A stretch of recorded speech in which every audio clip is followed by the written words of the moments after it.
মুড়ি মাখায় আপনি জিলাপির পক্ষে নাকি বিপক্ষে? জিলাপি নিয়ে তর্ক বিতর্কের কোনো শেষ নেই। বিশ্বের খুব কম মিষ্টান্নই আছে যাকে নিয়ে এত বিতর্ক, যার ইতিহাস এত দীর্ঘ, এত সমৃদ্ধ এবং এত বিস্তৃত।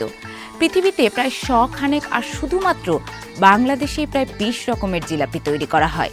শতাব্দীর পর শতাব্দী ধরে এই মিষ্টি সাম্রাজ্য, ধর্মীয় সম্প্রদায় এবং বাণিজ্য পথ অতিক্রম করে এক অঞ্চল থেকে অন্য অঞ্চলে ভ্রমণ করেছে। সেই দীর্ঘ যাত্রাপথে এটি ধীরে ধীরে বদলে গেছে, নতুন স্বাদ ও রূপ গ্রহণ করেছে।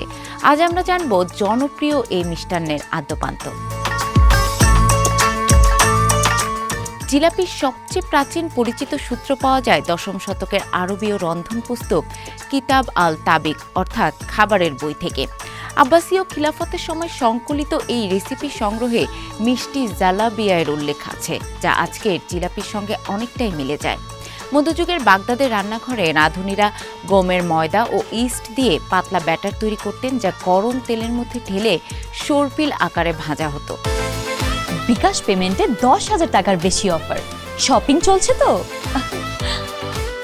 সোনালি ও মচমচে হওয়া মাত্র তা মধু, চিনি এবং কখনো কখনো গোলাপ জল দিয়ে তৈরি শিরায় ডুবানো হতো। সে সময় চিনি ছিল বিরল ও বিলাসবহুল, মূলত রাজকীয় রান্নাঘরেই ব্যবহার করা হতো। তাই জালাবিয়া পরিবেশিত হতো রাজ দরবারের ভোজ, ধর্মীয় উৎসব ও শীতকালীন আনন্দের সময়। ইরাক ও সিরিয়া থেকে এটি ইসলামী বিশ্বের বিভিন্ন প্রান্তে ছড়িয়ে পড়ে।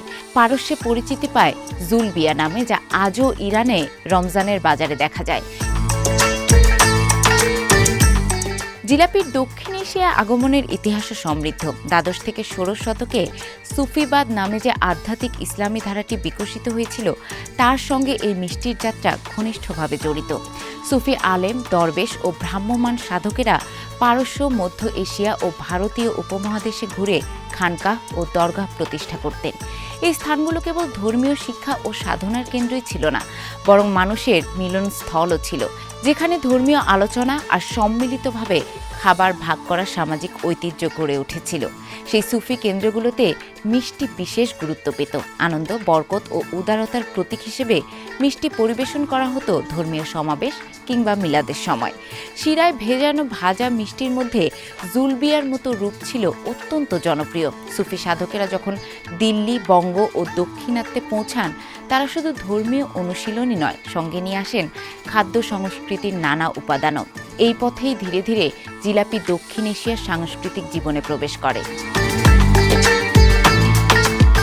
13 ও 14 শতকের মধ্যে এই মিষ্টান্নটি প্রবেশ করে ভারতীয় উপমহাদেশের রন্ধন সংস্কৃতিতে। দিল্লি সুলতানদের দরবারে কর্মরত পারস্যভাষী বণিক, সৈন্য ও প্রশাসনিক কর্মকর্তারা উত্তর ভারতের বিভিন্ন শহরে এই মিষ্টিকে জনপ্রিয় করে তুলত। দিল্লি সুলতানদের দরবারে কর্মরত পারস্যভাষী বণিক, সৈন্য ও প্রশাসনিক কর্মকর্তারা উত্তর ভারতের বিভিন্ন শহরে এই মিষ্টিকে জনপ্রিয় করে তুলতে গুরুত্বপূর্ণ ভূমিকা রাখেন। মধ্যযুগীয় ভারতীয় সাহিত্যের উপস্থিতিরও স্পষ্ট প্রমাণ পাওয়া যায়। পঞ্চদশ শতকের একটি জৈন গ্রন্থ প্রিয়ম করণীপ্রকথাতে জিলাপির উল্লেখ আছে একটি বিশেষ উপাদেয় মিষ্টি হিসেবে, যা রাজকীয় বা বৃহৎ ভোজসভায় পরিবেশন করা হতো।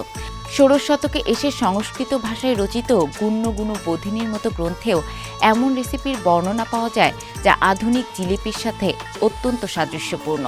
পরবর্তীকালে মুঘল সাম্রাজ্যের সময় এই মিষ্টির জনপ্রিয়তা আরও বৃদ্ধি পায়। মুঘল রান্নাশৈলী ছিল পারস্য, মধ্য এশিয়া এবং ভারতীয় রন্ধন প্রণালীর এক অনন্য সংমিশ্রণ। জিলাপি এই সংমিশ্রিত খাদ্য সংস্কৃতির সঙ্গে খুব সহজেই মানিয়ে যায়।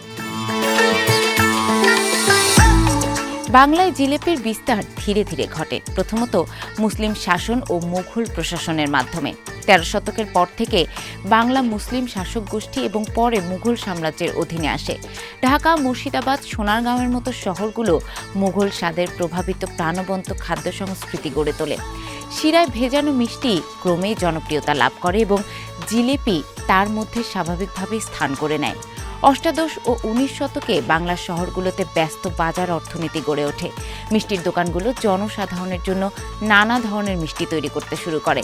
সহজে বানানো যায় এমন চাক্ষুষভাবে আকর্ষণীয় জিলাপি শহরের রাস্তার দোকানের মিষ্টিগুলোর মধ্যে সবচেয়ে জনপ্রিয় হয়ে ওঠে। সময়ের সঙ্গে সঙ্গে বাংলায় এর উচ্চারণও পরিবর্তিত হয়। পারস্য আরবি জালেবি ক্রমে হয়ে যায় জিলাপি বা জিলিপি। শতাব্দীর পর শতাব্দী ধরে জিলাপি বাংলাদেশে অসংখ্য রূপে বিবর্তিত হয়েছে। খাদ্য ইতিহাসবিদ এবং খাবার লেখকরা প্রায়শই 15 থেকে 20টি স্বতন্ত্র ধরনের জিলাপি চিহ্নিত করেছেন। সর্বাধিক পরিচিত এবং জনপ্রিয় জিলাপিগুলো হলো শাহী জিলাপি, যা পুরান ঢাকার রমজানের বাজারের বিশাল সর্পিল মিষ্টি; বোম্বাই জিলাপি, পাতলা খাস্তা জিলাপি, ছানার জিলাপি, গুড়ের জিলাপি, দুধের জিলাপি, রাবড়ি জিলাপি, মশলাযুক্ত জিলাপি, ময়মনসিংহের টক জিলাপি। বাংলাদেশের বিভিন্ন জিলাপির মধ্যে এই ময়মনসিংহের টক জিলাপি সম্ভবত সবচেয়ে ব্যতিক্রমী। সাধারণ জিলাপি যেখানে সম্পূর্ণ মিষ্টি স্বাদের হয়, সেখানে এই জিলাপিতে মিষ্টির সঙ্গে হালকা টক স্বাদও মিলিত হয়। স্থানীয় গল্প অনুযায়ী কয়েক দশক আগে একজন স্থানীয় ময়রা বাসি ব্যাটার দিয়ে একবার জিলাপি তৈরি করেছিলেন। ব্যাটার বাসি হয়, তার স্বাদ একটু টক হয়েছিল, কিন্তু মানুষের তা এত ভালো লেগে যায় যে এরপর থেকে ময়মনসিংহের এই জিলাপি পুরো বাংলাদেশে খ্যাতি লাভ করে। মূলত একটি ভুল থেকেই এই জিলাপির জন্ম। সেই সর্পিল মিষ্টান্ন যা সভ্যতা অতিক্রম করল মধ্যযুগীয় আরবি রেসিপি থেকে শুরু করে ঢাকার ব্যস্ত ইফতার বাজার পর্যন্ত। জিলাপির যাত্রা হাজার বছরেরও বেশি বিস্তৃত।